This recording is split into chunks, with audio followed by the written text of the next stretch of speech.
अगर आपकी ईश्वर में आस्था है तो आपके लिए उलझनों में भी रास्ता है।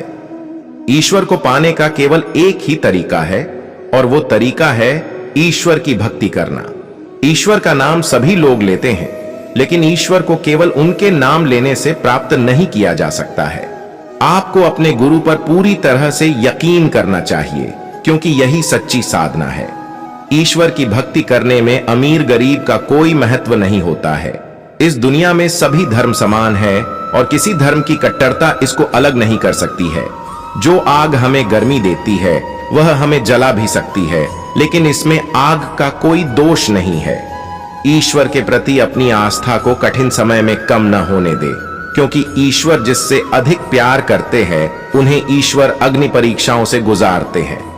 जिस दिन हमारा मन ईश्वर को याद करने और उनकी भक्ति करना शुरू कर देता है, उसी दिन से हमारी परेशानियां भी हम में दिलचस्पी लेना बंद कर देती हैं। सभी लोग कहते हैं कि अपने पास पैसा रखो, मुसीबत के समय काम आएगा, लेकिन मैं कहता हूं कि भगवान पर यकीन रखो, बुरा समय ही नहीं आएगा। ईश्वर के दरबार में सभी इंसानों के कर्मों का लेखा जोखा रहता है।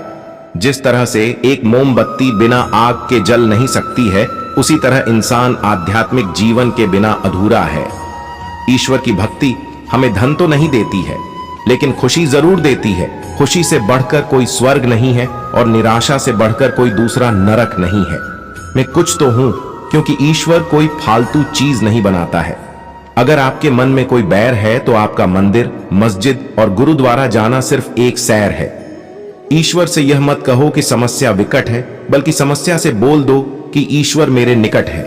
हमारा कर्तव्य ही धर्म है, हमारा प्रेम ही ईश्वर है, हमारी सेवा ही पूजा है और हमारा सत्य ही ईश्वर की भक्ति है।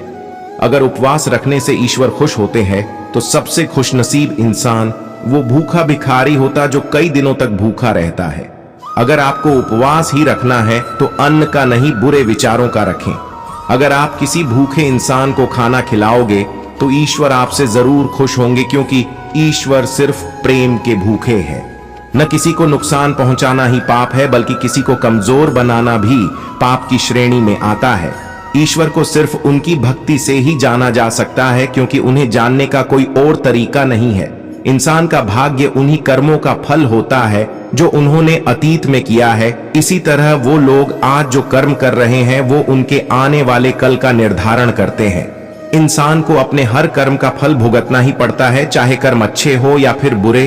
कुछ कर्मों के फल तुरंत मिल जाते हैं तो कुछ कर्मों के फल भविष्य में मिलते हैं। दिल या दिमाग से लिए गए फैसले गलत हो सकते हैं, लेकिन अंतरात्मा की आवाज सुनकर लिया गया फैसला कभी गलत नहीं हो सकता है।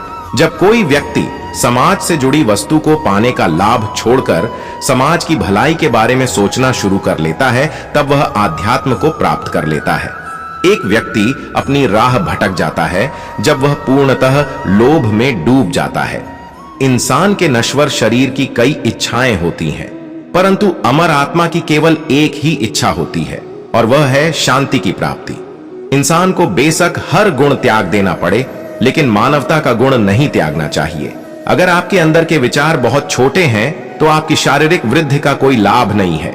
इंसान को हर जीव जंतु पर दया कीजिए, फिर चाहे उस जीव या जंतु ने आपको कितना ही हानि पहुंचाने का प्रयास किया है।